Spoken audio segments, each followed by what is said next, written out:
You lie beneath a roof of rough-hewn timber, and it creaks with the confidence of 1,000 cold nights. Outside, the wind hums its slow song through the village eaves, brushing over thatch and stone as if testing who's still awake.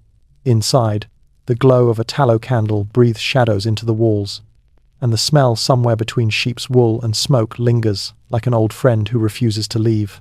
You're about to go to sleep. Or at least, you're about to try.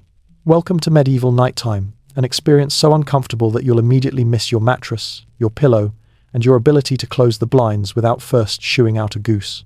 You're in a small cottage, one room shared with everyone you love and everything you own. The bed is not a private thing here. It's a wooden frame stuffed with straw, reeds, or if you're lucky, wool. The family, a few children, and maybe even the family's chicken take turns in it, which really blurs the modern definition of bedtime. There's no such thing as sleep hygiene yet. No chamomile tea, no meditation app, just a sense of surrender. The fire in the hearth crackles low, the air thick with smoke, and something less pleasant. Let's call it organic fragrance. You roll over, tug the coarse linen tighter around your shoulders, and try not to think about the sound of mice performing a midnight dance in the rafters. One historical record, written by a monk who clearly hadn't slept well, describes peasants lying awake for hours, whispering prayers to the saints of sleep. There were many saints for that, by the way, because insomnia was practically a national pastime. Street Dymphna, Street Benedict, Street Apollonia. If you couldn't rest, you at least had someone to complain to. The logic seemed simple. If heaven could cure the plague, it could surely handle a bit of tossing and turning. As the night deepens, you learn a strange truth about medieval sleep. It often came in two parts. People didn't drift off for one long stretch like we do. Instead, they had first sleep and second sleep, divided by an hour or two of midnight wakefulness. During that middle intermission, folks prayed, tended the fire, or engaged in other activities that probably don't belong in a sleepy story. Let's just say that candlelight had more than one purpose.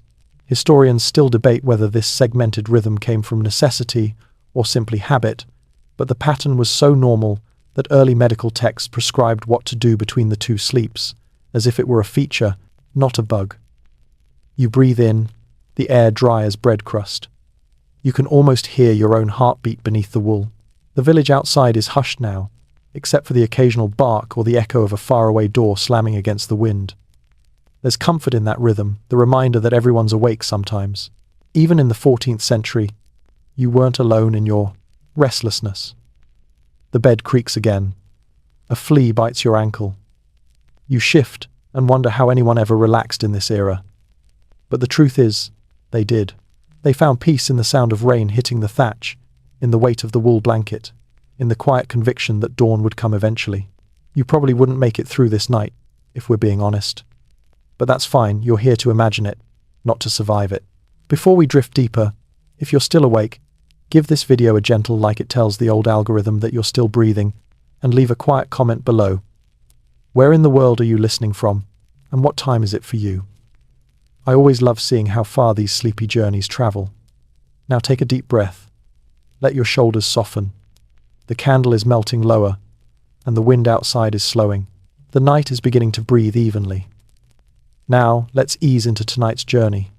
You've made it through the first hour of medieval night, and congratulations, you haven't frozen yet. The candle has long gone out, leaving you wrapped in half darkness and half hope.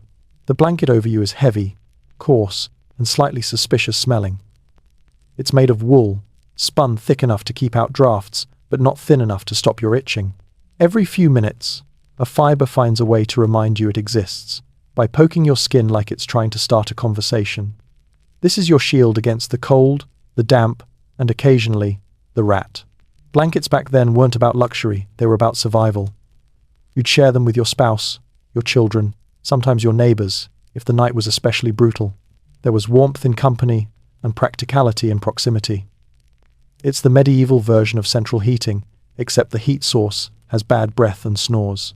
One documented custom from 14th century France describes people sleeping under what was called a bed cover of dignity, a thick woolen piece embroidered with the family's initials or symbol. The name sounds regal, but the experience was anything but. Imagine sleeping under a heraldic rug while a family of lice throws a banquet in your honor. The weird thing is, people actually believed that a little discomfort was good for the soul. A soft bed was suspicious. It hinted at laziness, vanity, or worse, sin. Monks famously slept on wooden planks, convinced that a hard night's rest kept the mind pure and the body humble. Modern science might disagree, but we'll let them have their martyr points. Even peasants who could afford feather beds were often scolded for it by the church. Rest, as one priest wrote, is not to indulge the flesh, but to refresh the spirit. Easy to say when you're not sharing a bed with a goat. You shift again, trying to find a spot where the straw beneath doesn't jab your ribs. Each movement sends a crunching whisper through the mattress, reeds bending and breaking under your weight. And then there's that unmistakable sound of something alive scurrying near your toes. You tell yourself it's just imagination, though part of you knows medieval imagination had a lot more legs than it should have. Still, there's a kind of charm in it, the primitive coziness of survival. You can almost feel the firelight flicker in memory, warming faces as people tell each other stories to pass the in-between hours. Tales of saints who slept for centuries, or witches who flew through dreams. There was a superstition, recorded in England around 1380, that if you fell asleep while angry, a spirit could sit on your chest and steal your breath. So before bed, families murmured apologies, real or imagined, to ward off nightly demons. It's Bedtime Forgiveness Therapy, Medieval Edition. Historians still debate whether people truly believed these spirits were real, or whether they were symbolic warnings, a poetic way to explain the night terrors that haunted them. Either the way, you start to understand that bedtime was not just physical rest. It was a kind of nightly ritual, a negotiation with the darkness. You listen to the quiet again. Somewhere outside, an owl calls a low, throaty note that feels older than time. You wonder if medieval villagers felt the same strange comfort you do now, that even when the world feels cold and unfamiliar, some sounds never change. You pull the blanket tighter, even though it's scratchy and half the size you need. The warmth spreads slowly, unevenly, like an apology. Your breathing matches the rhythm of the wind pressing against the thatch. Sleep comes closer, not as a friend, but as a cautious visitor. Somewhere in this darkness, between the itch, the cold, and the straw, you find a little peace. You don't have to love this bed. You just have to rest in it. Now, let your mind drift toward the next hour, the one where the world begins to dream alongside you. The candle's memory fades, and the night deepens its hush. Let's continue our quiet walk through this medieval night. You're half asleep now, balanced on the thin line between dream and draft. Outside, the wind exhales through the gaps in the walls, and every breath of the night feels like it's checking to see if you're still awake. Inside, the world creaks, sighs, and hums, with an orchestra of small inconveniences. Sleep in the Middle Ages wasn't about peace and quiet, it was about making peace with the noise. You hear it first, the slow, rhythmic snore of the man beside you, loud enough to be mistaken for a sawmill. Then a chicken clucks softly from somewhere in the corner, apparently dreaming of better coops. The dog stirs, the baby coughs. The old wooden door sighs like it's been holding its breath for a century. Even the fire refuses to stay silent, punctuating the darkness with tiny pops of protest.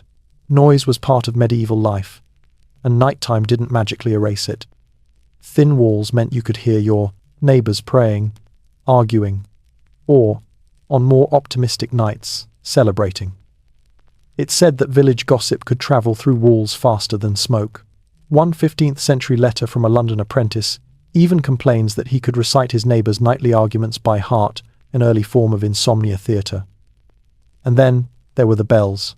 The church was the heartbeat of the village, and that heartbeat didn't stop after sunset. Bells rang at midnight for prayers, at dawn for devotion, and sometimes in between just to remind everyone that God was watching, even when they were trying to sleep.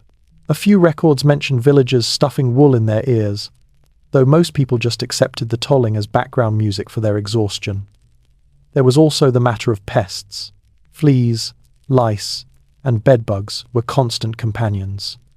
Historical accounts describe people scratching themselves raw in their sleep, then waking to blame witches or demons for nightly torment.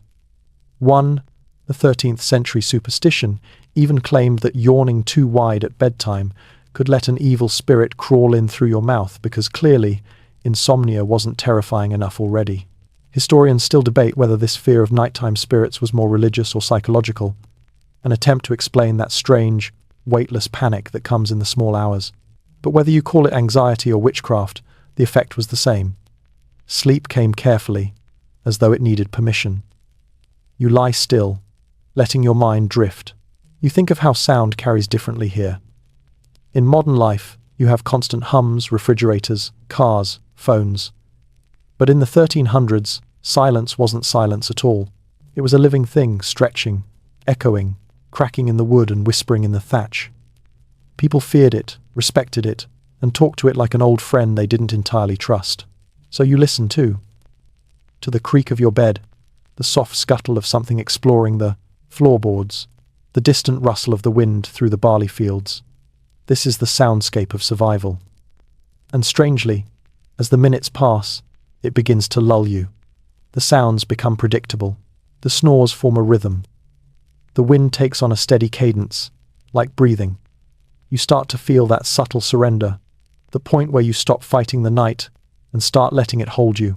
Sleep doesn't arrive with ceremony. It just slips in. The fire sighs again. The owl calls once more. And for a fleeting moment, you're both awake and dreaming, floating between the crackle of the hearth and the promise of rest. If you were a monk, you'd probably rise soon for midnight prayer. If you were a peasant, you might whisper a line to the Virgin Mary, or mutter something superstitious about keeping ghosts away. But you're neither. You're just a visitor here, wrapped in another century's darkness. So breathe. The world is noisy, yes, but even in noise, there's calm to be. The night stretches on, the fire fades low, and your body begins to sink. Now, let's wander quietly into what comes after first sleep. You open your eyes to the dark again. Not because you're restless, but because that's what everyone did. The first sleep has ended. You've crossed the invisible border between slumber and wakefulness. That quiet hour or two the medieval world simply accepted as normal. No panic, no groaning about insomnia, no blue light to blame, just a pause between dreams. You sit up, pull the wool closer around your shoulders, and listen. The fire has dimmed to an orange memory, its embers pulsing faintly like a tired heart. The room is all breath and shadow. A child nearby shifts in their sleep. Someone mumbles a prayer. Outside, the wind has softened into a kind of whisper that seems to say, "Not yet morning." Historians call this time the watch, a kind of built-in midnight break. People used it for everything, talking quietly, tending the fire, praying, even checking on animals. Some couples used it for intimacy. It turns out that in medieval terms, the hours after first sleep were apparently the most romantically productive. No official surveys exist, but the birth rates speak for themselves. You stand and stretch, the cold stone beneath your bare feet, sending a shock of wakefulness through you. It's strange, peaceful, almost sacred. In this soft middle hour, life feels unguarded. The village is still, save for the occasional bark of a dog or a gust that rattles the shutters. And for the first time since night fell, you're awake on purpose. A diary from 15th century England describes this moment beautifully. Between sleeps, I thought of my sins and my wheat. There's something oddly comforting about that half-confession, half-crop management. People used the time to think, to talk, to feel alive, before surrendering again to unconsciousness. It was life's intermission, and no one rushed through it. There's a candle stub on the table. You strike flint and steel until a tiny flame quivers to life, painting the room in gold and shadow. The smoke curls upward like a question mark. You notice the faces of your sleeping family, peaceful, unaware, timeless. You whisper a short prayer, not out of habit, but because silence feels too large to face alone. "Guard this house," you murmur, "and keep the cold from the door." It's a simple ritual, but in a world ruled by uncertainty, plague, famine, war, these small nightly moments held the weight of hope. Some scholars believe that the pattern of first and second sleep was dictated by the lack of artificial light, that humans naturally revert to segmented rest when darkness lasts too long. Others think it was cultural, an inherited rhythm from centuries of candlelit evenings. The truth, as usual, hides somewhere between the theories, yawning contentedly in the middle. You lean back against the bedpost, half awake, half thinking. There's something soothing about knowing that everyone else in your village, every farmer, every monk, every baker, is probably doing the same thing right now, breathing softly in the dark, waiting for sleep to come again. Your thoughts wander. You wonder what dreams you've already had and which ones are still waiting. You picture the stars outside, invisible behind the thatch but burning steadily above it all. Maybe someone else miles away is looking at them, awake during their own intermission. There's a quiet sense of connection in that. The candle's flame flickers low again. You blow it out, and the smoke curls like a sigh. The darkness returns, gentler now, more familiar. You sink back under the blanket, the straw mattress whispering its soft complaints. You close your eyes, and the edges of the world blur. The second sleep comes not as a descent, but as a slow tide, pulling you back into its rhythm. The fire glows faintly, one last time, then fades, into the color of dreams. And just like that, the night begins again. You drift back under. The air feels different now, warmer, stiller, as though the night itself has settled beside you. In this half-lit world, dreams come in strange colors. Flickering amber, smoke gray, and candle gold. The second sleep is deeper, slower. People in the Middle Ages believed this was the time when the soul wandered, free from the body's weight. And you? You're floating right along with it. In your dream, you walk outside. The village sleeps, roofs hunched against the cold. The moonlight spills across the mud road like thin milk. You pass the well, the frozen bucket, the empty cart. You can almost smell the damp hay and hear the faint snore of animals in their pens. It's peaceful here, eerily so. Somewhere, a rooster crows too early, confused about his shift schedule. You smile in your sleep. The medieval world treated dreams like messages, not nonsense. To dream of water meant purification. To dream of fire meant danger or passion, depending on your current, the level of sin. If you saw animals, it could be a sign from God, or from your dinner, taking emotional revenge. Books like the Somniale Danielis, a popular dream manual copied endlessly by monks, offered entire dictionaries of meaning. If one dreams of climbing a tree, he shall rise in fortune. If he dreams of falling, beware of ruin. Imagine waking from a nightmare and immediately reaching for a monk-approved guidebook before coffee even existed. Tonight, your dream takes you further to the fields beyond the cottages. You see the barley bending like sleepy waves under moonlight. A figure walks ahead of you, cloaked and indistinct, carrying a lantern that barely pierces the dark. They don't turn when you call. The air smells faintly of burning pine, though there's no fire in sight. Maybe it's just memory leaking into imagination. Historians still debate how literally people took their dreams. Some say they believed every image was divine. Others claim dreams were just one, more mystery of the natural world.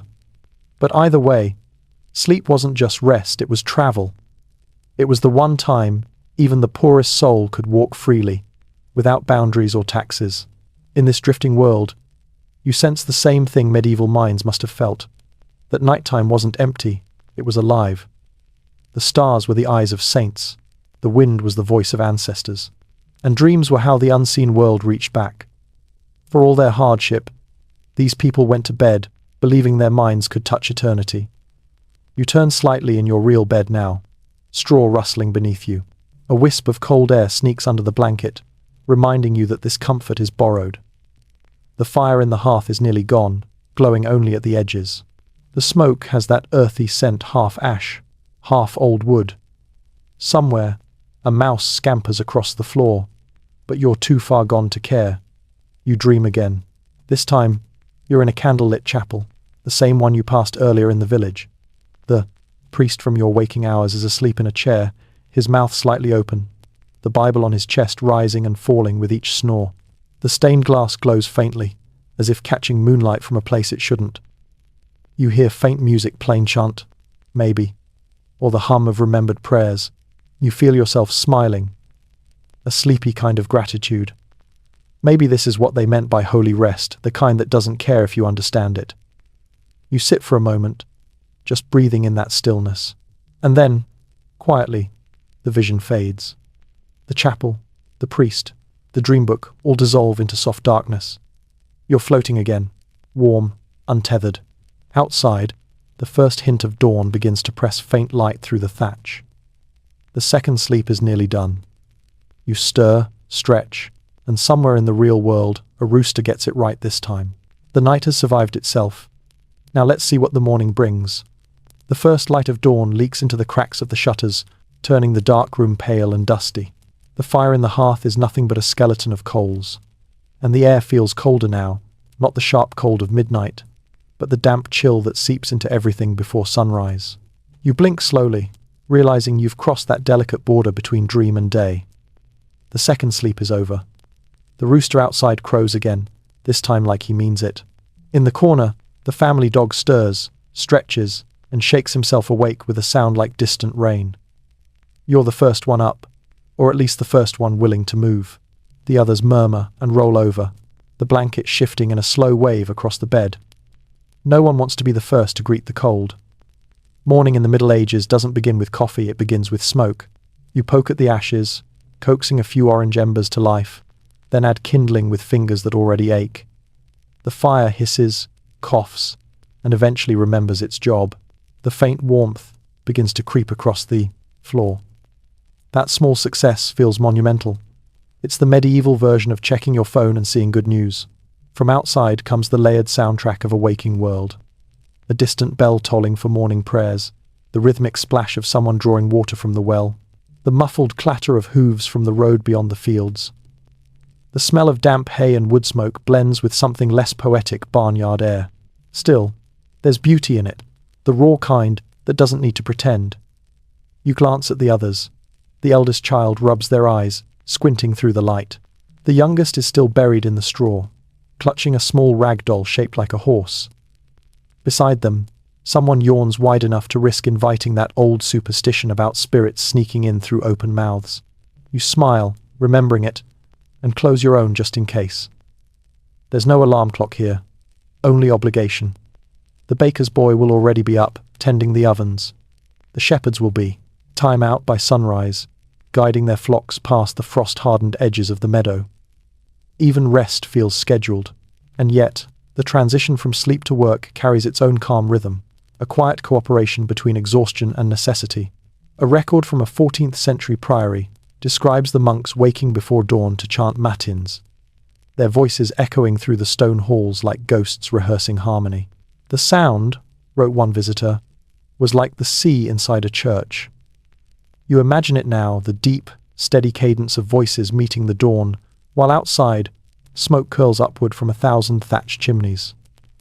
You step outside at last, barefoot in the cold mud, and see the village as it reclaims itself from the night. Frost sparkles on rooftops like spilled sugar. The river, sluggish and grey, reflects the first slice of sun. Somewhere a woman beats a rug with unnecessary enthusiasm, while another throws a bucket of water out the door, narrowly missing a passing chicken.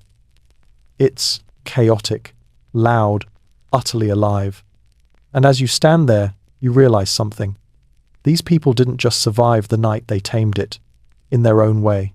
They went to bed with fears, and woke with resolve, carrying on the same quiet rhythm that would last centuries longer than their names. Historians still debate what time morning truly began for them, whether it was the bell of Lodz, or the first crow, or the moment someone dared to open the shutters.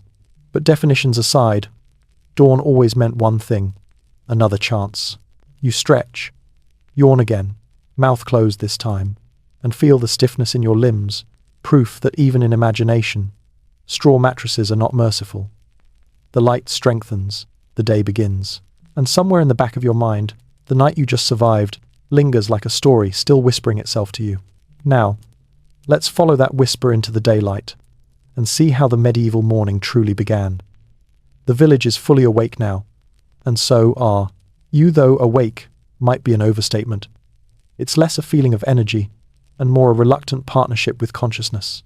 Your eyes sting from the smoky air, your hair smells faintly of candle grease, and the straw imprint on your cheek could pass for a map of England. But this, apparently, is what success looks like at dawn in the Middle Ages. You survived another night. There's no leisurely stretching or scrolling through news here. The morning begins immediately, with chores that don't care about your dreams or your mood. Someone's already stirring the ashes. Another is fetching water, and a third is trying to convince a goat that cooperation is a virtue. You join in because there's no later, there's only before the bell rings. Water is fetched from the communal well, a cold, deep, echoing hole at the edge of the green. The rope creaks, the bucket splashes, and when you pull it up, the liquid is so frigid it makes your hands ache. You splash, your face shivering as the shock clears the fog of sleep. Medieval people didn't wash much by modern standards, but that morning rinse was sacred, a small act of defiance against the grime of yesterday. One curious fact: many households believed it was unlucky to wash too early. Some thought evil spirits still lingered near water before sunrise. So, the first person to draw water often muttered a quick charm, something between a prayer and a threat, to make sure no unseen guest followed the bucket up. Superstition or safety measure. Historians still debate that, though the charm itself, "stay below till the cock doth crow," has a certain poetic practicality. Back inside, breakfast is already underway. Breakfast being a generous term, it's a hunk of yesterday's bread. A bit of ale, maybe a shred of cheese if fortune's in the mood. The bread is coarse, dense, and stubborn, like someone baked a brick out of stubbornness. But it's food, and food means strength. Children chew sleepily, adults talk softly, and for a few minutes, the day holds its breath. You sit by the fire, which has recovered some of its confidence. The smell of wood smoke fills the air again, blending with wool and damp earth. The room is brighter now, sunlight slipping through the window's oiled parchment like honey through cloth. It glows on faces, on mugs, on the tools stacked by the door, waiting for work to begin. You think of how fragile this rhythm is. No alarms, no clocks, just instinct and habit, anchored by bells and birds. Time here feels different. Elastic. Personal. You wake when the light tells you to, not when the calendar insists. There's something oddly freeing about that, though your back might disagree. In a small way, the morning is ceremonial. People murmur blessings, cross themselves, or simply nod to the fire like it's an old friend who's carried them through another night. Sleep isn't forgotten, it's respected. The dreams linger, the night's quiet lessons folded away between the chores of the day. As you finish your bread, you hear distant church bells, slow, solemn, the sound of the world realigning itself. The village begins to move in rhythm. Footsteps, laughter, the scrape of tools, the rush of animals being herded out to pasture. The sun climbs higher, melting the frost off the roofs, and you, standing in the doorway, realize that sleep, strange, restless, sacred sleep, is over. But its shadow remains. Maybe that's the secret these people knew, that every morning is just another part of the same long dream, and that waking isn't an end, it's just another kind of wandering. You close the door gently behind you, the warmth fading at your back, and step into the morning air. The world smells new. Now, let's walk with them into the rhythm of the medieval day, still half dreaming from the night before. You walk down the narrow dirt path between cottages, the chill of dawn still clinging to your sleeves. The village smells of smoke, hay, and bread in varying stages of ambition. Every door creaks open in its own time, releasing a blend of human yawns and animal complaints. The day is starting, but the night hasn't quite left. It clings faintly to the corners, the same way sleep lingers behind your eyes. There's a quiet understanding here. Everyone is tired. Sleep in the Middle Ages wasn't restorative in the way we think of it. It was maintenance, like sharpening a blade that's already nicked. You rested enough to work, not enough to dream about working somewhere else. And yet, there's no self-pity in the air. Just movement and acceptance. A woman sweeps her doorstep with a bundle of twigs, murmuring softly to herself. A man carries a basket of eggs, one hand steadying it, the other still rubbing sleep from his eyes. Children chase a goose, which clearly regrets its decision to wake up today. Life continues in the kind of rhythm that doesn't ask for enthusiasm, only participation. Sleep is talked about here the way we might talk about the weather, common, fleeting, never quite right. One old farmer you pass mutters that the moon was too bright to sleep well. Another blames the bread, swearing that stale crumbs make the head full of stones. A monk, overheard by chance, blames the sins of comfort. You, of course, blame the straw. There's a superstition from this time that dreams could weigh on you long after waking. If you dreamt of sorrow, you might feel heavy all morning. If of joy, you'd be light as air. Some even carried small tokens, a saint's charm, a sprig of rosemary, to ward off the lingering influence of nightmares. Historians still debate whether this belief was spiritual or psychological, though most agree it shows something beautifully human. People understood that sleep and wakefulness weren't separate worlds, but overlapping tides. You feel that truth as you walk. The air itself hums with dream residue. The puddles reflect the early sun, and for a moment you see shapes in them, faces, flickers of your dream from hours ago. Maybe it's just imagination, or maybe you've wandered into the part of morning where reality hasn't fully declared itself yet. The baker's door is open. Warmth spills out in fragrant waves. Yeast, ash, and a sweetness that makes your stomach remember how empty it is. Inside, he works in silence. The same motion over and over. Knead, fold, turn.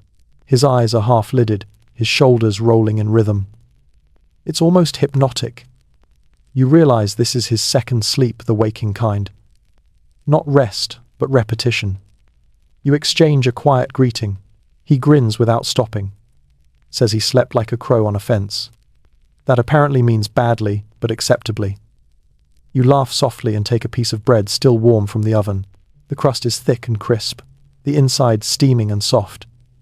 For a moment, you understand why morning was sacred. It wasn't peaceful, but it was earned. You step outside again, breaking the bread slowly as the village fully wakes. Smoke rises from chimneys, roosters strut with misplaced pride, and somewhere a bell rings for morning prayers. The sound rolls through the mist like a promise. The night's done its work, and now so must you. As you eat, you think back to the quiet of the dark hours, the whispers, the prayers, the way the fire sighed like it understood you. The memory doesn't fade. It hovers, soft and constant, as if the night is still watching. And perhaps it is. The medieval world didn't draw hard lines between day and night, between sleeping and waking, between dream and duty. One flowed into the other, endlessly looping like breath. So, you take another bite, feel the warmth spread through you, and exhale a little of the night back into the air. Because here, every morning begins with the echo of what the darkness taught you. Now, let's follow that echo into the workday that still carries the hush of dreams. The sun has officially claimed the sky, now thin, silvery light spilling over the roofs, glinting on puddles, and catching on every thread of smoke that twists upward from the hearths. The village feels alive again, though you can tell by the slow movements and half-hidden yawns that everyone is still half asleep. Sleep lingers in their eyes, in their slouched shoulders, in the slow way they stretch before lifting their tools. It's as if the entire community is trying to shake off a dream that refuses to let go. You step into the rhythm of the morning. A bell from the church tower tolls 9 long, deliberate notes. That's the signal time to start the day's labor. No one rushes. Rushing feels like something for the nobility to demand, not the tired to perform. The blacksmith walks past you, rolling his shoulders, his face grey with soot before he's even reached his forge. The sound of his hammer will soon join the chorus of the day, the clang that keeps time for the village. In the fields, the peasants move with quiet purpose. You join them, your boots sinking into the soft mud, your breath turning to smoke in the cold morning air. Tools thud, ropes creak, a horse snorts impatiently. The rhythm of work begins, and you find that it isn't so different from the rhythm of sleep. Repetitive, hypnotic, steady. It's the world's way of rocking itself back and forth, until it forgets its own exhaustion. A curious fact slips into your mind, one recorded by a monk in the 13th century who observed that peasants often fell asleep mid-labor, standing like trees in the wind. Naps weren't shameful, they were practical. When the body needed to rest, it did. A quick doze against a haystack, a head nodding in prayer, even a minute of stolen stillness under a tree, all were tiny acts of defiance against fatigue. It turns out humans have been sneaking naps since long before offices and coffee existed. Some believed that daytime sleep was risky, though The devil walks in sunlight naps, one priest warned, insisting that sleeping at noon made you vulnerable to possession. It probably just made you vulnerable to sunburn. Historians still debate whether this warning was truly spiritual or simply a medieval manager's way of discouraging workplace napping. Either way, it's comforting to know, even centuries ago, people were already being shamed for resting too well. The ploughmen hum as they work a droning tune with no clear melody, half lullaby, half mantra. The oxen breathe heavily beside them, their shoulders straining under the wooden yoke. The air smells of wet soil and iron, of earth being woken against its will. You feel your hands ache from the handle, your back complain with every pull. Yet, there's something oddly soothing about it. The exhaustion is clean here, honest, earned. In the distance, a woman beats laundry by the river, her rhythm matching the hammer at the forge. Children chase one another between the resements, houses, their laughter thin and bright in the cold air. Life unfolds in loops: work, rest, eat, pray, sleep. You start to realize that this endless cycle isn't monotony, it's melody. The medieval day hums in the same key as the medieval night. And still, the ghost of sleep clings to everyone. You see it in the baker's drooping eyelids, in the shepherd who leans on his staff longer than necessary, in your own heartbeat slowing to match the quiet pulse of the world. It's as though no one ever truly wakes here, they just drift between forms of dreaming. Maybe that's what keeps them sane. When life is this hard, this relentless, dreaming becomes an act of endurance. Each night gives them a glimpse of gentler worlds, and each day gives them a reason to return. You pause to stretch, wiping your hands on your tunic. The fields shimmer faintly under the pale sun, and the river glows with that same sleepy silver. You feel the quiet satisfaction of survival, not triumph, not joy, just the calm knowledge that the world has continued, and you with it. The day has begun, but the night isn't gone. It's tucked quietly behind your eyes, waiting for evening to call it back. Now, let's wander into that evening together and see how the medieval world prepared once more to chase the impossible comfort of sleep. By the time the sun begins to slide toward the horizon, the air has changed again. The light grows thicker, heavier, painting the cottages in gold dust and shadow. The sounds of the village mellow from clangs and shouts to murmurs and footsteps. You can feel it, the quiet anticipation that comes before nightfall, like the world itself is holding its breath before another plunge into darkness. You've spent the day working until your hands hum with dull ache. The field behind you smells of iron and sweat, the soil streaked with the marks of labor. The oxen are unhitched, their massive bodies steaming in the cool air. You wipe your brow and think about the fire waiting for you at home. The day has felt eternal, but here, time doesn't move in hours, it moves in chores. Evening in the Middle Ages wasn't a leisure event, it was a negotiation. You had to earn your rest by finishing the small wars of the day, mending tools, feeding animals, fetching one more bucket of water before the light dies completely. Every sound grows slower. A door shutting, a broom sweeping, the low call of someone herding the last stray goat. A chronicler from the 12th century once wrote, "The hour of dusk is both sweet and perilous." Sweet, because the heat and work of the day were finally over. Perilous, because night meant surrendering control to the unknown again. Robbers, wolves, spirits, or worse, your own thoughts. You feel that truth as you walk home, the strange mix of peace and unease that settles on the village when shadows stretch long. As you approach the cottage, smoke drifts from chimneys, thick and fragrant. Inside, the fire is already alive, its orange light breathing across faces. A pot of pottage bubbles, barley, onions, maybe a piece of salted meat if fortune's smiling. You sit down near the hearth, letting your bones soak in the warmth. The conversation around you is soft and circular. Someone laughs, someone sighs, someone mutters about the price of bread or the neighbor's unruly pig.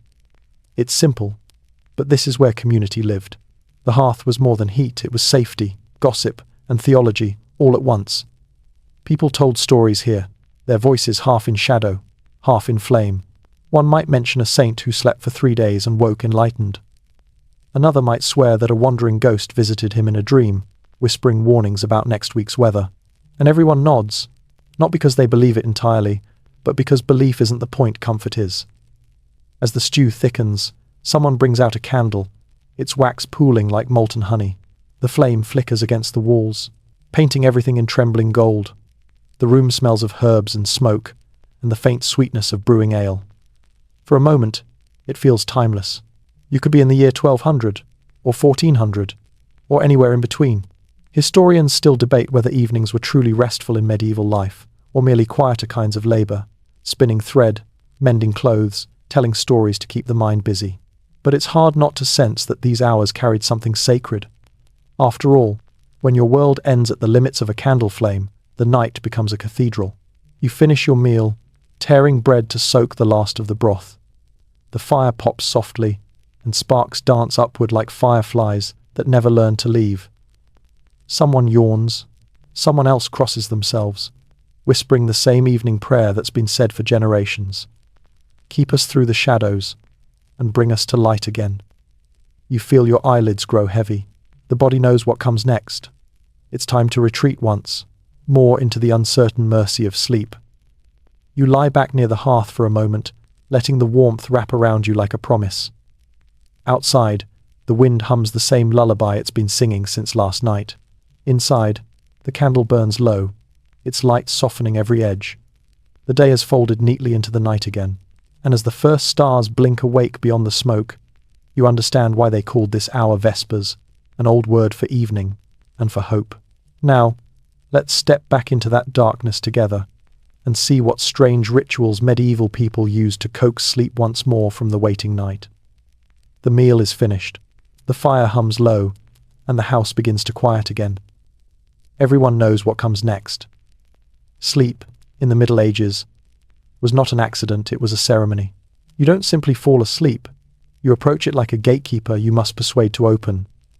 Someone adds a log to the fire, the sound soft and reassuring. The oldest family member, perhaps a grandmother, whose voice sounds like worn parchment, starts the nightly prayer. God send us rest from our labor, she whispers, tracing a small cross on her forehead. The others echo her words, half from faith, half from habit. There's comfort in the rhythm, in the repetition of sounds that mean safety, even if no one remembers who first spoke them. You sit quietly, listening. The prayers shift into stories, old ones passed down through smoke and memory. Someone recalls the tale of a monk who slept for 40 days, visited by angels who whispered the secrets of peace.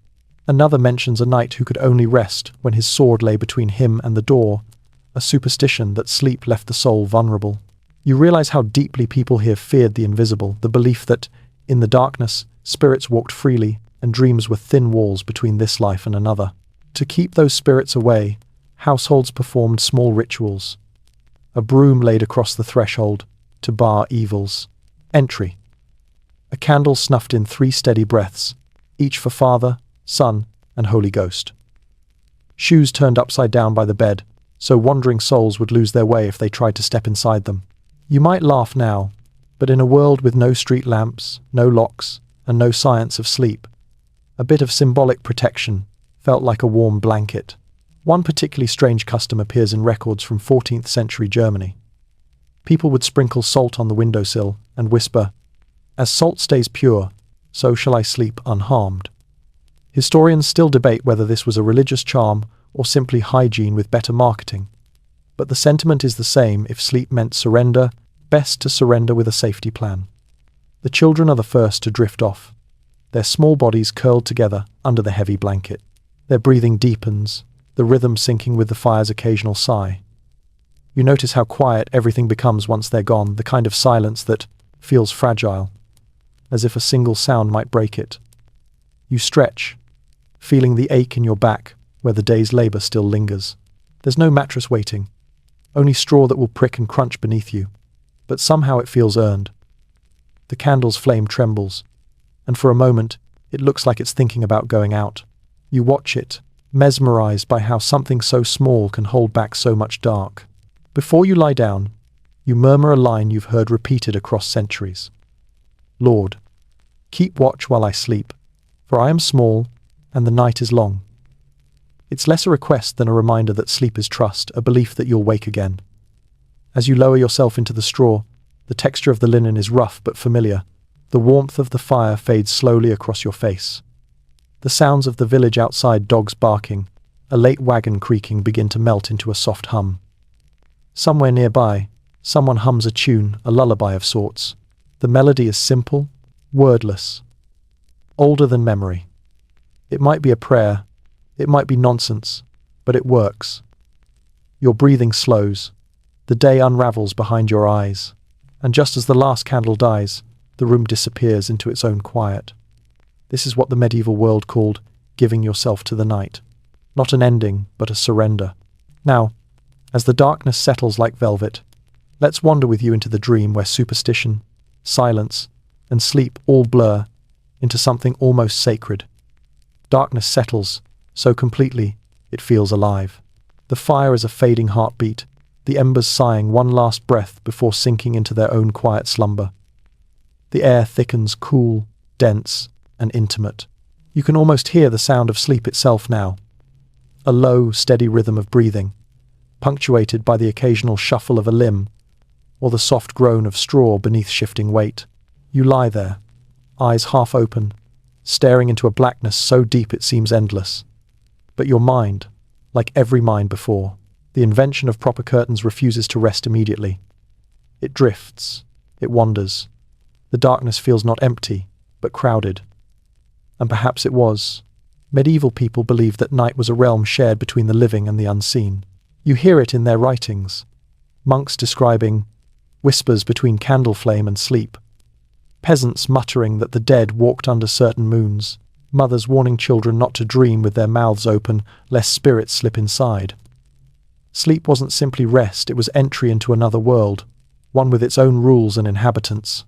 You begin to drift there yourself. Shapes form in the darkness behind your eyes. A face, maybe. Then a door that doesn't belong to any house you know. Then a field of tall grass bending in a wind that doesn't exist. Dream logic takes over, gentle and strange. You can almost smell the barley again, the same one from the field you worked earlier. Only now, it's glowing faintly, silver under a moon that feels closer than it should. In the distance, a figure walks toward you. Slow, unhurried, familiar somehow. You try to speak, but the air doesn't move right. The figure stops, tilts its head, and in a voice that sounds like rustling leaves, it asks, "Are you awake yet?" Dreams in the Middle Ages were not private things. They were treated like letters from elsewhere. People recited them aloud at breakfast, hoping others might interpret them. Priests analyzed them for sin. Physicians blamed them on unbalanced humors, too much black bile, too little virtue. Scholars wrote entire treatises about which kinds of cheese caused nightmares. For the record, goat cheese was particularly suspicious. Historians still debate whether dreams were believed to predict the future or reveal the soul's state. Most likely, they were both a sort of nightly confession written in images instead of words, and whether they involved angels or turnips, people took them seriously. You feel the dream deepen. The field fades, replaced by the outline of the village again, but now it's different. The cottages lean at impossible angles, the well glows from within, and the church bell swings silently. You can hear your footsteps, though you're not sure if you have feet here. Somewhere, a dog barks just once, and everything freezes. Then, just as suddenly, the sound returns. A faint voice humming that same lullaby from earlier. It's coming from everywhere and nowhere. The world begins to dissolve, the edges curling like parchment near a flame. You know, somehow, that you're not supposed to stay here. Dreams weren't meant to hold you, they were meant to remind you. The voice fades, and the scene folds into black. You turn in your straw bed, halfway between one reality and the next. Someone nearby coughs in their sleep. A baby whimpers, then sighs. You exhale too. The motion slow, deliberate, safe. It's strange how even the weirdest dream can leave you calmer than before. Maybe that's why people once thought dreams came from God, because they arrived uninvited but left something behind. A message, or maybe just a sense that you've been seen. You settle deeper, the last images dissolving behind your eyelids. Your heartbeat matches the rhythm of the breathing around you. The night hums softly, content with itself.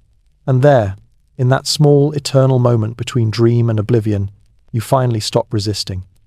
Sleep takes you not roughly, but like a friend who's been waiting all day for you to give in. Now, Let's see what awaits you when morning stirs again, when this old world wakes to another day of survival, superstition, and soft wonder. Something changes. A faint shift in the air. The darkness isn't gone yet, but it's loosening its grip. You open your eyes, unsure whether it's dream or waking. The line between them feels thin, tender, and almost holy. The fire has long died, leaving only a whisper of warmth trapped in the ashes. The room is still, but not silent. Somewhere, wood creaks as it cools. A distant cock crows once too early, too proud. This is the hour when sleep and consciousness shake hands and pretend they don't know each other. The medieval world called it matin's light, the grey time between night's hold and morning's arrival. The church bells won't sound yet. Even God's schedule respects this hush. You can feel it, the stillness before obligation wakes up. You shift under the blanket. The straw rustles, the fabric scratches, and the air feels damp enough to taste. You're awake, technically, but your mind hasn't agreed to join you. Medieval people knew this hour well. Many woke, briefly, prayed, and fell back again into second sleep. Some got up entirely, feeding the fire or tending to a restless animal. A few simply lay still, waiting for the world to decide what it wanted to be. A 15th century friar once wrote, "Between the sleeps, a man's soul is most unguarded, and the angels stand close to whisper." It sounds poetic, but you can almost feel the truth in it. In this hour, the mind wanders without supervision. Thoughts come softly, like dust motes floating in candlelight. You think of yesterday's labor, tomorrow's uncertainty, and somewhere in between of how fragile rest truly is. The first hint of light slips through the oiled parchment window, thin as smoke. It falls on the faces of those still sleeping beside you, their breath steady, their brows untroubled. You wonder what they're dreaming. Maybe of fields and harvests, maybe of saints and miracles, maybe of nothing at all, just the deep, merciful blankness of a tired body. Dreams were often blamed or blessed, depending on their nature. To dream of fire was to invite passion or ruin, of water, renewal, or sorrow. One English housewife's diary records her fear that dreaming of teeth falling out foretold death in the family, so she prayed the next morning and chewed bread to prove the teeth faithful. Historians still debate whether these rituals came from faith or desperation. But either way, they gave meaning to things that would otherwise just be random. Outside, the frost has painted the world silver again. You can see your breath fog the air. Somewhere a dog shakes itself awake, its collar jingling like a lazy bell. In another cottage, a door opens quickly, guiltily, as someone slips out to relieve themselves before dawn truly claims the sky. The world is waking in fragments. You lie still, watching it happen. The fire pit looks like a grave for yesterday's warmth, but you know it can be coaxed back to life. Everything here can, if you tend it, carefully enough flame, faith, or body. Sleep, too, was something to be tended, not taken for granted. Medieval life didn't separate rest from ritual. It was all the same slow act of endurance. Your eyelids droop again. Maybe you'll let yourself drift back, just for a moment. The kind of short, forgiving sleep that feels borrowed. Outside, the roosters crow again, as if the world needs reminding. You close your eyes. The faintest light touches your face. The air tastes like smoke and dew and bread yet to be baked. And as you sink back toward that second layer of sleep, you realize this is the closest thing they ever had to peace. Not comfort, not silence, just a fragile, shared truce between exhaustion and the dawn. Now, let's rise with them again. Into that tender morning where the last dreams fade and the living world slowly takes their place. When you open your eyes again, the light is no longer shy. It spills through the cracks in the shutters like soft gold dust, turning the smoky air into something almost holy. The cottage is awake in fragments. A cough here, a stretch there, the sound of feet finding the cold floor. Morning has returned, not new. Exactly, just patiently waiting its turn again. You sit up slowly. Your back protests, your neck crackles, and the straw beneath you whispers like an old friend with too many opinions. Someone's already poking at the ashes, coaxing the fire back to life. The faint scent of smoke and yesterday's stew hangs in the air, a reminder that everything here circles back eventually. Nothing wasted, nothing truly gone. The baby begins to cry softly, as though greeting the world with mild disappointment. A pot clanks. A rooster crows again louder, as if correcting his earlier enthusiasm. And the rhythm of morning resumes its familiar song. You pull your cloak tighter around your shoulders and breathe. The air is heavy with chill, but it's a clean kind of cold, the kind that reminds you that you're still here.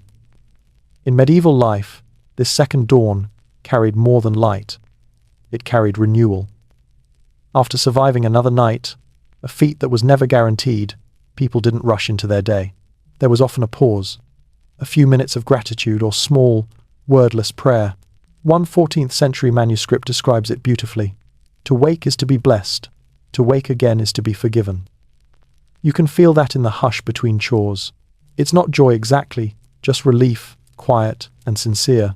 You watch as someone opens the door, and the outside world bleeds in. A wash of pale blue sky, the smell of wet hay, the faint chatter of distant birds reclaiming their trees. The light spills across the floorboards, catching on every crack and grain of wood. The fire catches too, stretching upward, orange and new again. The room glows in layers, firelight below, sunlight above, both struggling for dominance. People begin their small rituals. A woman ties her hair back with a strip of cloth. A man dips his hands into a basin of icy water, splashing his face awake. A child chases a chicken that has somehow become a permanent resident of the home. Everything feels half comic, half sacred, the sleepy ballet of existence. You remember the stories they tell of saints who could fall asleep standing and wake already praying. Sleep wasn't laziness here, it was sacred rhythm, like breathing. Even the monks who slept in shifts considered it an act of devotion, their rest measured by bells and duty. You realize now that sleep, for these people, was never wasted time. It was an extension of faith, a rehearsal for eternity. Historians still debate whether medieval people felt rested at all, given their harsh beds and colder nights. But perhaps rested isn't the right word. Maybe what they felt was rebalanced, their souls and bodies realigned after the chaos of daylight. For them, sleep was a nightly pilgrimage inward, and waking was the slow return to the world's noise. Outside, the church bell finally tolls the deep, solemn sound rolling through the mist. The sound means more than time. It means order. Every strike of the bell pulls the scattered minds of the village into unison. You close your eyes for a moment, letting the vibration hum through you, grounding you. And then, life resumes its loops. Bread must be baked, fields must be tilled, animals must be fed. The body, though still heavy with the weight of sleep, knows what to do. You rise and follow the others outside, the morning light kissing your face as you step through the doorway. The world looks exactly the same as yesterday, but it feels slightly different, as though the night has left behind something invisible and kind. Maybe a little understanding. Maybe a little mercy. You take one last deep breath, the kind that makes your ribs ache, and step into the day's cold promise. The sun wobbles higher, catching on frost, thatch, and the thin smoke rising from a dozen chimneys. And, somewhere deep inside you, the night is still there, soft, watchful, and patient. Now, let's follow that light as it stretches over the fields, where the weary begin again, and the memory of sleep lingers in every shadow. The light of morning sharpens now, no longer gold and tender, but white and direct. The warmth that felt gentle an hour ago begins to fade into the kind of brightness that demands attention. The workday has arrived fully, and with it comes the familiar ache, the one that lives in your shoulders, in your knees, in the small space between your ribs and your patience. You step out into the village road, your boots pressing shallow prints into the damp earth. Smoke threads upward from every chimney, mingling into a pale ribbon that disappears against the sky. The air smells faintly of ash, manure, and bread, rough ingredients for another ordinary day. People are already scattered across the fields. You hear the metallic rhythm of the blacksmith's hammer, a soft grunt of oxen pulling at their yokes, the wet slap of washing at the stream. No one speaks much. There's a calm efficiency to this hour, born not of enthusiasm but necessity. Sleep still lingers behind every blink, but no one can afford to honor it. A friar once wrote, "The body must work while the soul still yawns." You understand now that it wasn't meant as criticism, it was observation. The human engine runs on unfinished rest, and the medieval heart learned to find holiness in exhaustion. You join the others in the fields, and the cold bites your hands as you reach for the plough handle. The soil resists at first, heavy from last night's frost. Each push is a small battle, and each breath hangs visible in the air. You fall into rhythm, the same one that defined your sleep. Pull, step, breathe, pause. The movement becomes a kind of meditation. The world around you hums with similar repetitions. The weaver's shuttle clicking back and forth. The distant mill wheel turning with the steady patience of time. Even the birds overhead seem to keep tempo, their cries rhythmic against the wind. Life here moves like a clock, without hands, each sound, each gesture, part of an endless cycle that doesn't measure progress, only continuation. You think of last night's dream, the moonlit field, the soft voice, the sense of being both lost and known. For a fleeting moment, the same feeling flickers again as you watch the mist rise from the ground. You realize that day and dream aren't opposites, they're mirrors. The night teaches you to rest, the day teaches you to endure. At midday you stop. Everyone does. Lunch is humble. A bit of bread, maybe an onion or a sliver of cheese. Someone pours ale into a wooden cup, passing it around like a secret. You sit on a low stone wall, sunlight warming your face, and for a few precious minutes, the world feels kind again. The fatigue dulls into something quieter, almost companionable. A bee drifts by lazily, the first sign of warmth to come. You follow its path until it vanishes near a clump of wildflowers, small and stubborn between stones. You take another bite of bread, chewing slowly, and think about how this moment, this small pause between efforts, is the closest thing these people have to leisure. There's an odd beauty in it. The simplicity, the acceptance. You can see it in their faces, too. Eyes crinkled from sunlight, hands rough but sure, postures stooped but purposeful. These aren't people chasing peace. They're people making do with it. Historians still debate whether medieval labourers were unhappy or simply too practical to ask the question. But as you sit there, breathing the same air they once did, you suspect contentment wasn't measured in joy. It was measured in survival. The bell rings again. Time to move. You stand, stretch, and feel the ache return to your muscles. The oxen snort, ready or not.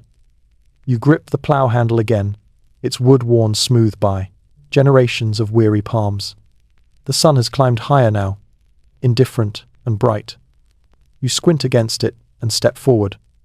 The line of soil splits cleanly, dark against the frost-white ground. You keep moving. The rhythm resumes. And though the day weighs on you, somewhere deep inside, the night still breathes waiting, patient, promising rest again. Now, let's carry that weight a little further, through the waning hours toward the slow, inevitable return of twilight. The sun drifts past its highest point, lazy and unhurried, as though it too feels the weight of the hours. Shadows stretch long across the field, pointing quietly toward evening. You wipe your brow with the back of your hand, the sweat drying almost as quickly as it forms. The work never really changes, only the light around it does. By now, your muscles have given up protesting. They simply do what they must. The oxen breathe slow and steady beside you, the rhythm of their steps matching your heartbeat. The plough carves another shallow wound in the soil, and for a moment you think of sleep, not the kind that ends the day, but the kind that hides inside it. People here know that trick well. The midday doze beneath a hedge. The quiet half-nap taken while leaning against a wall, arms folded, head tilted toward the sun. These were the secret mercies of medieval life, a chance to borrow rest without asking permission.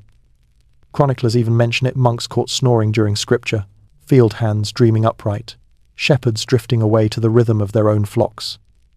It wasn't laziness, it was balance. You take your own small rest now.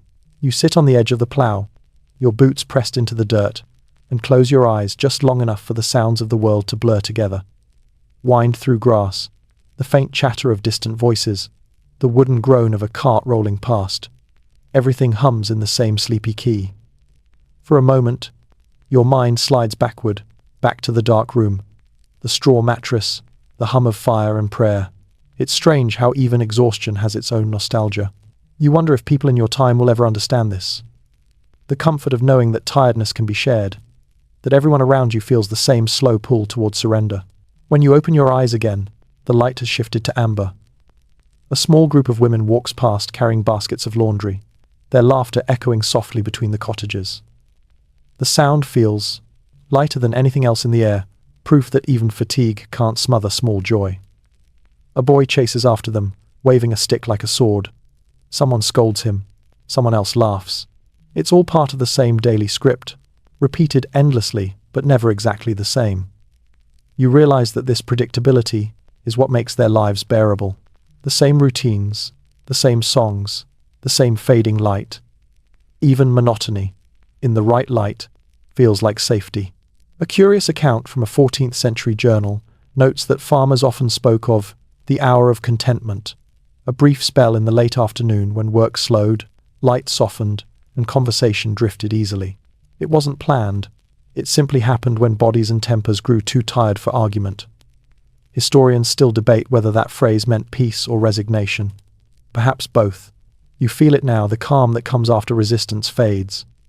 Your thoughts quiet, your breath evens, and the noise of the day melts into background hum.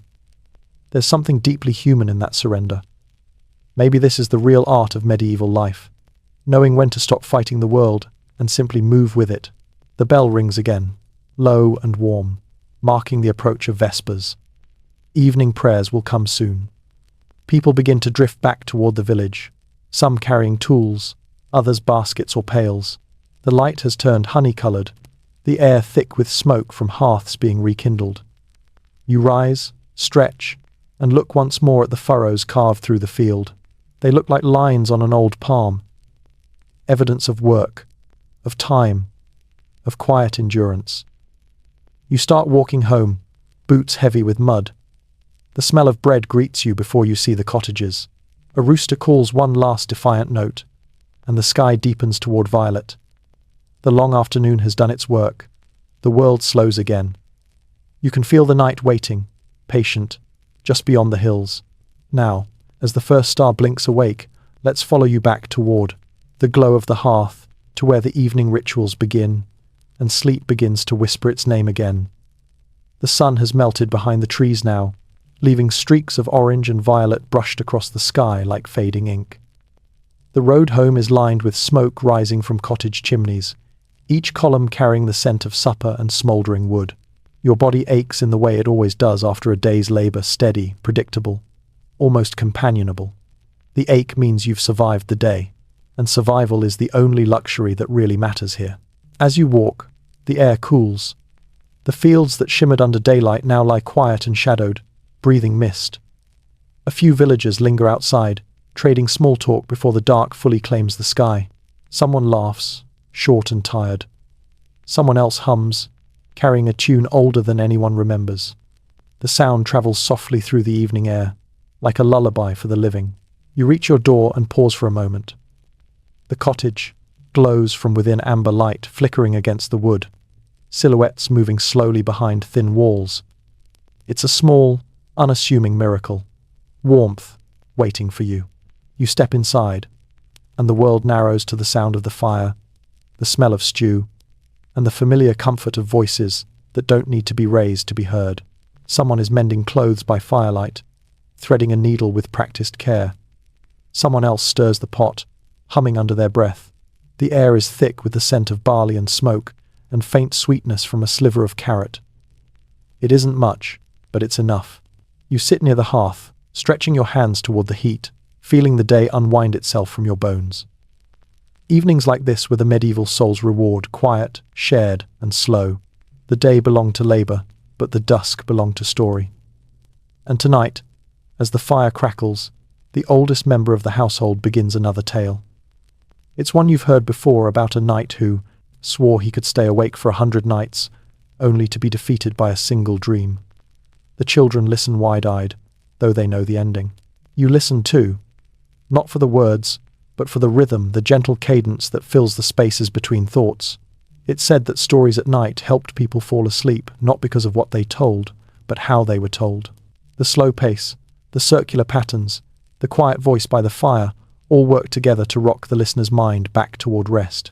Historians have even found notes from 13th century physicians recommending soft tales before bed to ease the heart and prevent nightmares. Imagine prescribed storytelling. Outside, the wind presses against the shutters. The room flickers and sways with the fire's breath. You notice how everyone's faces glow the same shade of gold, eyes heavy but peaceful.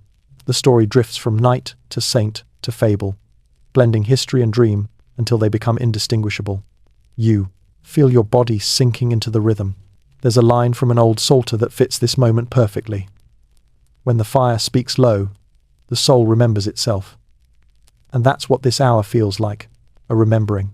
A slow reconnection between body and spirit, between the noise of the day and the hush of the night. Someone yawns, setting off a chain reaction of tired smiles. The pot is emptied, the bowls scraped clean, the room dimming one candle at a time.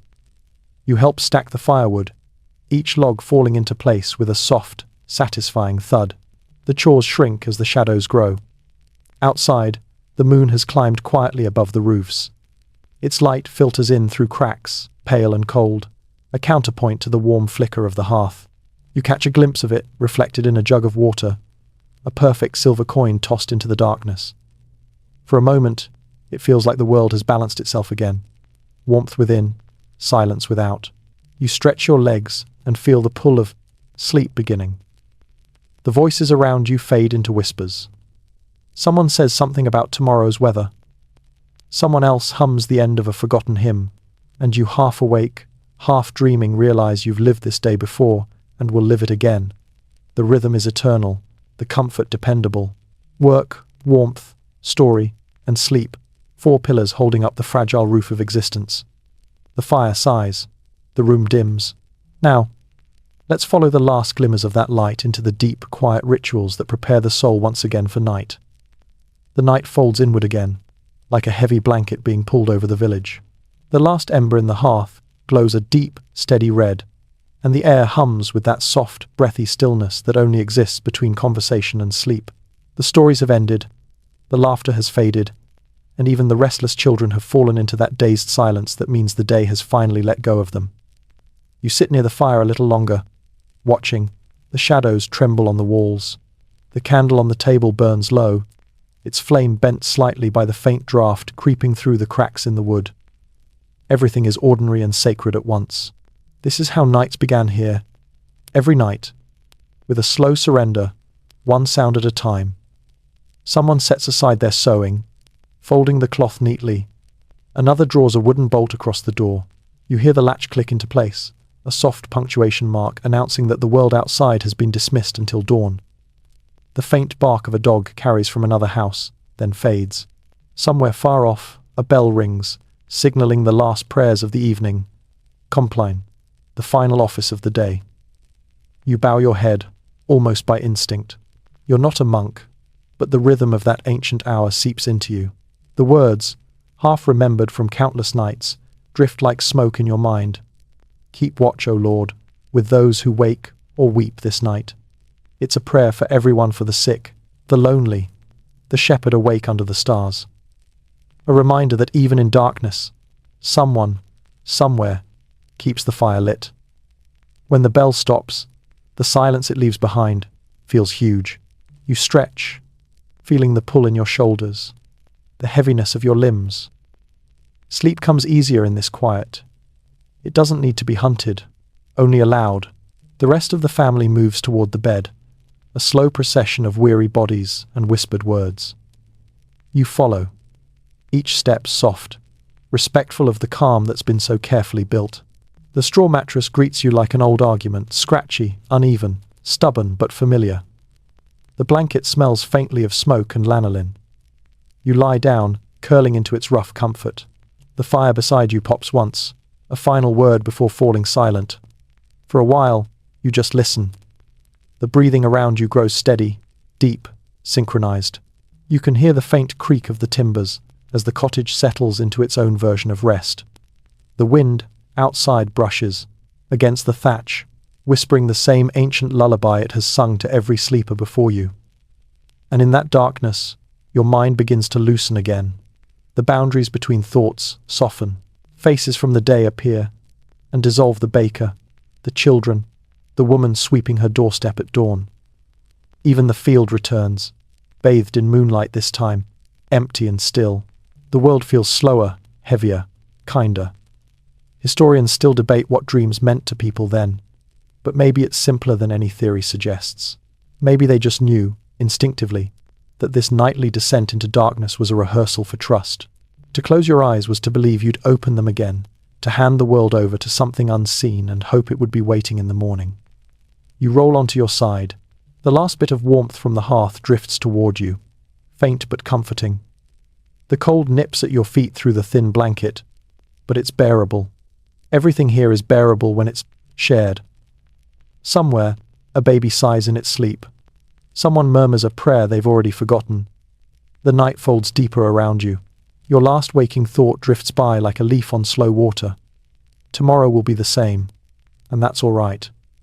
The candle gutters, then dies. Now, as the stars take their quiet watch, let's step with you into the heart of medieval midnight, the place where the world truly sleeps, and time itself forgets to move. The world has gone completely still. Not silent, never silent, but still. You wake, or think you do, to the sound of your own breath. The fire is a faint ghost of itself, a red shimmer hiding beneath the ashes. The air presses cold against your face. You pull the wool blanket closer and listen. There's a rhythm to this kind of quiet, like the slow pulse of the earth itself. This is the true middle of the night, when time loosens its grip and the world feels half-finished. In the medieval mind, this was the most mysterious hour. The dead of night, they called it, though it was also the time when the divine was thought to draw closest. Monks prayed then. Poets claimed to dream truer. Peasants whispered that souls walked between worlds.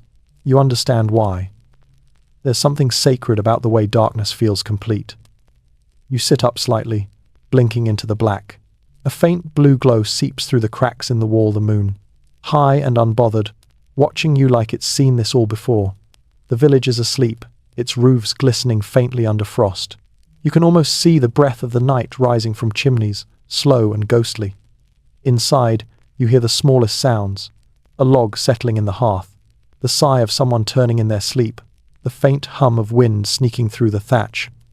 And beneath it all, that steady chorus of breathing, the sound of human endurance. In a world that loses so much, the simple act of continuing to breathe feels like defiance.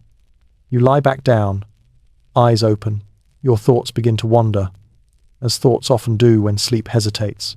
You remember the stories told by the fire earlier, the knight who couldn't resist dreaming, the saints who saw angels between their first and second sleeps. Maybe you envy them a little. In this hour, when the line between worlds grows thin, you almost expect something, an echo, a sign, a flicker. And then, perhaps, you notice it, a soft shimmer near the window. Not light exactly, more like movement pretending to be light.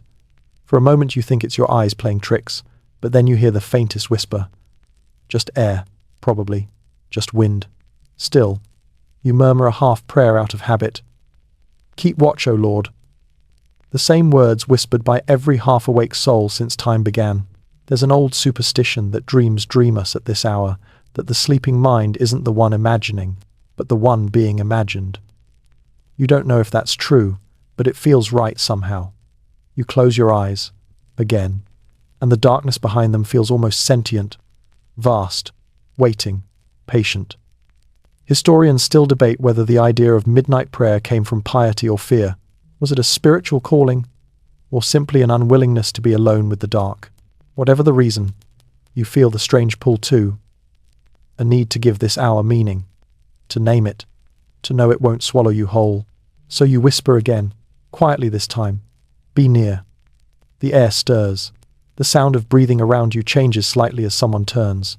The dog by the hearth sighs, paws twitching in a dream of running. The world feels fragile but whole.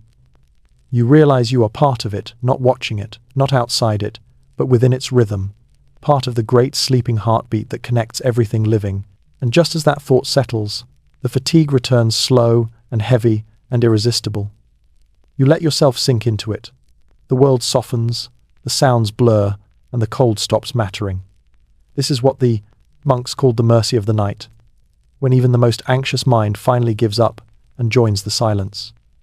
You feel your heartbeat slow, your limbs loosen, your breath deepen. The edges of thought dissolve. Outside, frost gathers on the fields. Inside, the last ember sighs itself into darkness. And somewhere between one heartbeat and the next, you drift back across the border. Not awake, not asleep, just floating safe in the belly of midnight. Now, let's follow you through that drifting hour, toward the first thin silver of dawn, when dreams begin to fade, and the world dares to breathe again. The darkness begins to breathe again. It's faint at first, a subtle easing, a thinning of the blackness that's wrapped itself around the world. Somewhere far away, a rooster clears its throat with a single, uncertain crow. The sound echoes like a reminder that time still exists, that morning hasn't forgotten you. You stir. The air in the cottage is cold enough to sting your nose, and your breath forms a little ghost in the dimness. The fire has surrendered completely. Only a few sullen embers glimmer under the ash like buried stars. You stretch a hand toward them, and the warmth is so faint it feels imaginary. Still, it's proof that something has survived the night. The others are sleeping deeply now, curled shapes under rough blankets, their breaths steady, synchronized. You take a moment just to listen. There's something comforting in that shared rhythm. In a world where life is fragile, breathing together feels like prayer. You lie still, half awake, half dreaming. Your thoughts wander without invitation, floating through memory and imagination like a slow current. You think of the fields under frost, the smell of bread baking in the morning, the soft glow of the church candles at dawn. The world seems to be holding its breath, waiting for something unnamed. Medieval people had a word for this hour, before dawn matin's hush. It was the stillest part of the day, when the night's grip began to weaken, but light hadn't yet arrived to chase it away. Monks believed this was when heaven and earth were closest, when prayers rose most easily and the heart was most honest. You understand that now. There's no distraction here, no noise, no separation between thought and silence. Outside, the wind begins to change. It no longer howls, it hums. The chill in the air softens. The stars lose their sharpness, fading into a sky that's slowly remembering its color. A faint blue blush spreads along the horizon, timid as the first note of a song. You stand carefully, trying not to wake the others, and walk toward the shuttered window. Through the cracks, you can see the outline of the trees, bare branches etched against a paling sky. The fields beyond are ghostly, wrapped in mist that glows faintly in the half-light. You press your fingers against the wood and feel the damp cold bleeding through. It's strange how beautiful this in-between. Time feels the quiet before the world remembers to move again. You imagine the village outside, each home still cradling its own small silence, each person about to be nudged back into their routine. The baker rekindling his oven, the shepherd stirring his dog, the mother whispering a morning blessing over sleeping children. You turn back to the room. The shapes in the dark are no longer mysterious. They're familiar now. The faint light softens the rough edges, the cracks in the beams, the patched linen, the tools stacked neatly by the hearth. Everything looks gentler under this forgiving glow. Even the straw mattress, once your enemy, now seems to promise another night's rest. You kneel by the fire pit and stir the ashes with a stick. A faint sparkle flares and dies. You add a scrap of dry reed, then another. Eventually, a thin ribbon of smoke rises, curling toward the rafters. It smells like the start of survival, warm, bitter, necessary. A voice stirs behind you. Someone mumbles in their sleep, turns over, and sighs. You smile quietly, because you know what's next. Soon, they'll wake, one by one. The room will fill again with the sounds of stretching, yawning, whispering, and the same tired but familiar jokes about aching backs and frozen toes. The day will begin exactly as it always does. Historians still argue whether life in these centuries was misery or endurance. But maybe it was something quieter than either, something closer to grace. You can feel it now, standing in this half-light. The humility of repetition, the peace of knowing exactly what comes next. You open the shutters. The pale light of dawn spills in, silvery and soft, brushing the walls like a blessing. The world outside is still half asleep, but it's awake enough to shimmer. And for a moment, just a moment, you realize that all this effort, this work, This endless cycle of rest and waking is not futility. It's devotion. The first bird calls. Another answers. The sky brightens a little more. Now, let's follow that faint silver into full morning, where warmth, hunger, and purpose return, and the world begins its gentle, endless loop again. The first true rays of sunlight spill over the horizon like liquid honey, filling the air with that pale, forgiving warmth that belongs only to early morning. You blink against the light, your eyes still adjusting after the long darkness. The world that was cold and uncertain only moments ago now gleams with quiet purpose. Every rooftop glitters with frost. Every puff of chimney smoke turns gold before it vanishes into the blue. Inside the cottage, the rhythm of waking begins in earnest. Someone groans softly, stretching their arms until joints crack like kindling. The baby starts fussing, which wakes the dog, which wakes everyone else. It's a domino of ordinary life. The air fills with the small sounds of renewal rustling blankets. A cough, the scrape of a wooden stool across the floor. You rise slowly, your body remembering what it means to move. The straw bed whispers its protest as you stand. Every muscle carries the echo of yesterday's labor, but there's something strangely satisfying in it, like proof that you've earned your place among the living once more. The others stir, exchanging sleepy murmurs, small jokes, and soft complaints. Even exhaustion here feels communal. Someone rekindles the fire with care, blowing gently until flame blooms from ember. The light grows stronger with each breath, painting the room in a new warmth that the sun outside only complements. You crouch beside it, holding your hands near the heat, letting the skin sting and thaw at once. The smell of burning wood and wool fills your lungs. It's not pleasant, but it's real, and that's enough. Breakfast follows, if one can call it that. A heel of bread softened in ale, perhaps a few scraps of dried fruit if the season was kind. You eat slowly, in silence. The food doesn't delight, it simply begins the day's machinery again. Yet the moment feels precious. Medieval people knew how to turn necessity into ritual. Even the smallest meal began with a murmured blessing, half grateful, half habitual, for the bread, for the day, for the breath. The cottage door opens. Light rushes in, bringing with it the smell of damp earth and wood smoke. You step outside, blinking against the brilliance. The sky is wide, washed clean of stars, and the air has that fragile, glassy stillness that comes after long cold. The fields stretch ahead, glistening like spilled pearls in the dew.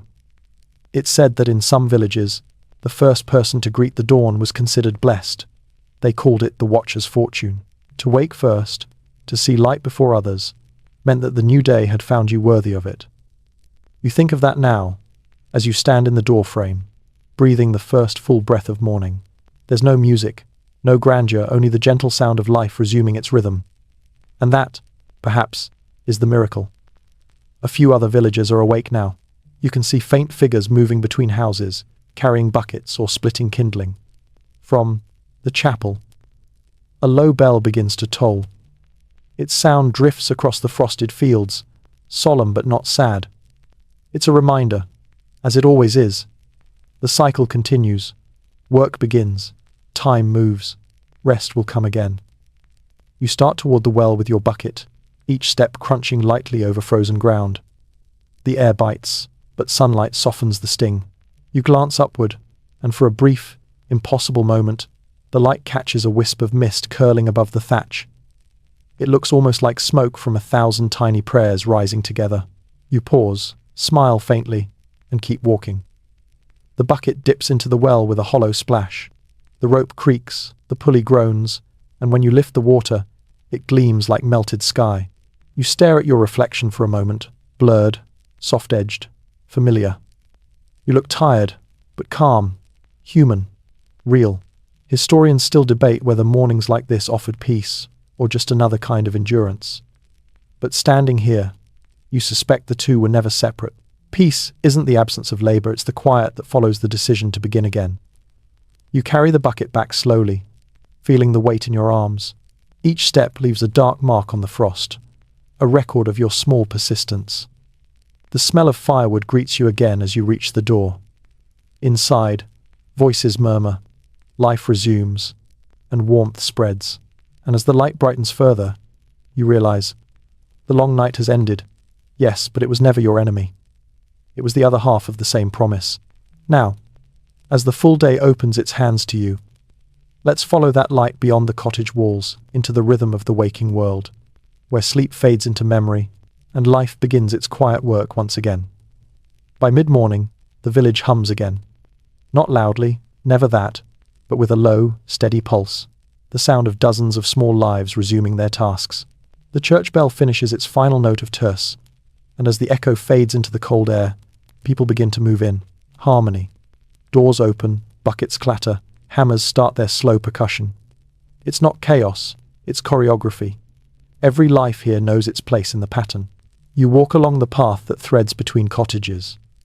Frost still clings to the grass, each blade glimmering like it's been dusted with glass powder. A hen pecks at the ground, unimpressed by miracles. Children dart between puddles, their laughter cutting clean through the still thin air. A woman calls them back with a half-hearted scold and a smile that says she's already given up trying. The world smells of damp wood, earth, and baking bread. That last one is the closest thing to heaven you can imagine right now.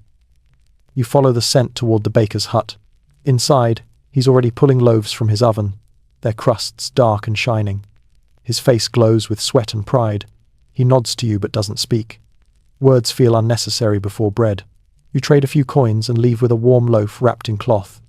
The warmth seeps through your hands as you walk, and for a moment, you hold it close like a blessing. It's a small reminder that comfort still exists in a world built on endurance. Midday light spills across the fields now, painting everything with that sharp, silvery brightness that comes after a cold morning.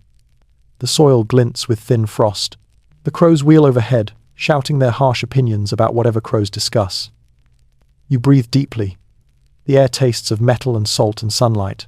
You pass the shepherds leading their flocks toward the edge of the forest. They wave lazily, wrapped in wool and patience. One of them hums a tune, a slow, circular melody that sounds suspiciously like a prayer disguised as boredom. Keeps the sheep calm, he says when you ask. And me too. You smile. He shrugs. If you sing long enough, you forget the difference between a song and a day. It's true. The rhythm of work has a hypnotic pull, the same lull you felt in the night, between sleeps. It's almost poetic that labor and rest feel so alike here. Both are repetitions, both are surrender. You realize the people around you have mastered something modern minds still chase. The ability to live without rushing through their moments. As the hours slide onward, the warmth grows not strong, but kind. The village feels lighter. Somewhere, a group of women sit outside mending nets, gossiping in soft voices. You catch fragments of stories, whose crops failed, whose baby slept through the night, whose husband still talks in his sleep. Their laughter ripples through the air, a delicate counterpoint to the hammering from the smithy nearby. Historians sometimes claim the Middle Ages were joyless. You can't help but disagree. There is joy here, it just wears work clothes. It exists in jokes muttered over laundry, in bread shared without ceremony, in the sigh of someone satisfied that they've done enough for now. The sun begins its slow descent, and the light turns from silver to amber. The shadows lengthen across the thatch and fields. The day, like the people living it, is tired but steady. You feel that weariness settle in your bones again. But this time, it doesn't sting. It feels earned. You head back toward the cottage, the smell of wood smoke thickening as evening builds. Behind you, the bell tolls once more, calling for vespers, the last prayers before dark. Its tone rolls through the valley like a sigh. You've worked enough. Come home. You reach your door, bread still warm in your hands, the first stars faintly winking above the roofline. And as you step inside, the same familiar warmth greets you again, the fire's soft crackle, the gentle murmur of voices, the endless reassurance that tomorrow will begin just like this.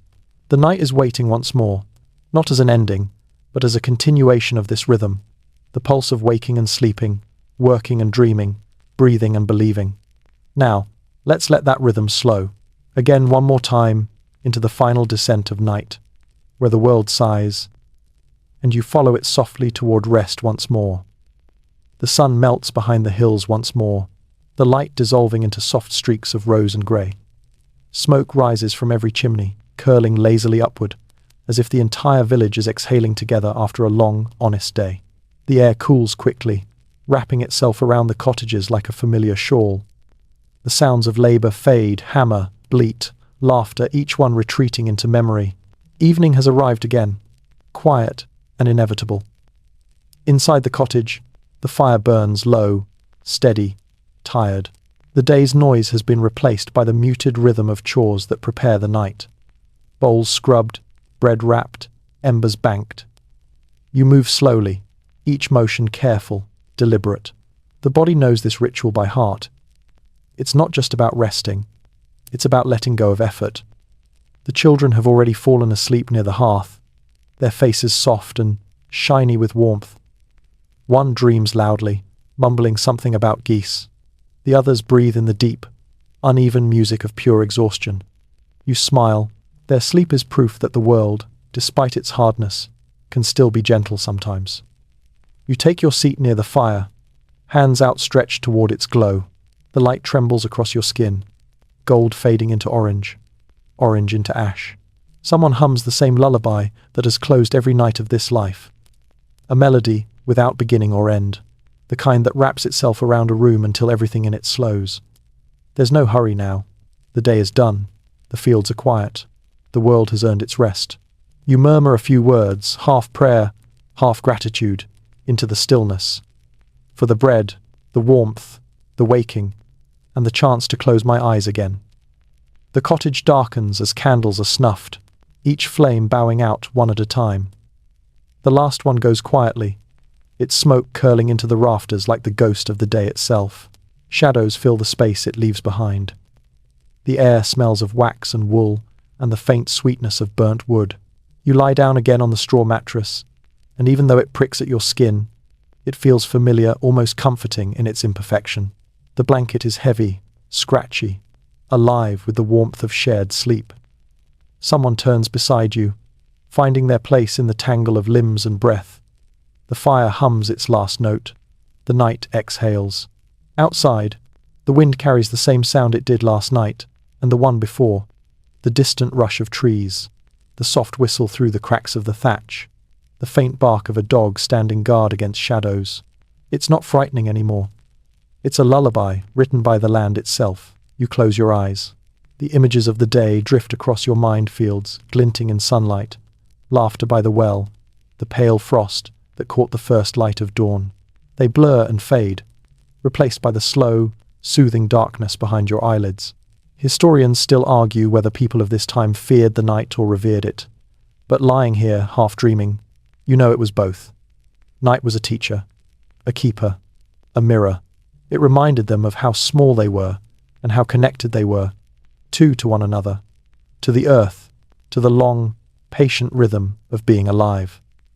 Your breathing deepens, the body sinks, the mind loosens its grip, sleep rises from below like a tide, soft and certain. You give yourself to it easily this time, without superstition or struggle. The last thought that drifts through your mind is simple, almost wordless. That the same moon shining through your small window tonight will shine again tomorrow on the same roofs, the same soil, the same weary, wondrous people dreaming beneath it. And so the cycle continues. The night folds itself around you, thick and kind, the fire sighs on last time. And then, finally, everything goes still. The story fades now, slow and deliberate, like embers cooling in the dark. You've walked through an entire medieval day from the first cold breath of dawn to the soft surrender of night. And in that rhythm, maybe you've felt something rare. The calm that comes from simply being part of a world that moves without rush. Let your breathing match the pace of the story's end. In through the nose, out through the mouth. Feel your shoulders loosen, your jaw unclench, your eyes grow heavy. The room around you is quiet now. Perhaps you hear a distant hum or the soft tick of something mechanical. But those sounds only remind you that time is passing gently, not taking anything from you. Imagine that same fire from the cottage, the low, amber glow that kept you safe through the night. It flickers just enough to paint warmth across your face. The air smells faintly of wood and old linen, familiar, grounding. You're safe here, in this moment, in this breath. Outside your window, the stars hang steady and patient, keeping watch like they have for every sleeper, across every century. The world is still awake somewhere, but not here. Here, there is only quiet. So rest now. Let the day, the story, the centuries drift away. Let your thoughts dissolve into softness. Feel the warmth at the center of your chest expand and fade outward until it fills the space around you. You are warm. You are weightless. You are home. Sleep comes like it always does, first a whisper, then a wave, then silence. Good night, traveler. The village sleeps with you.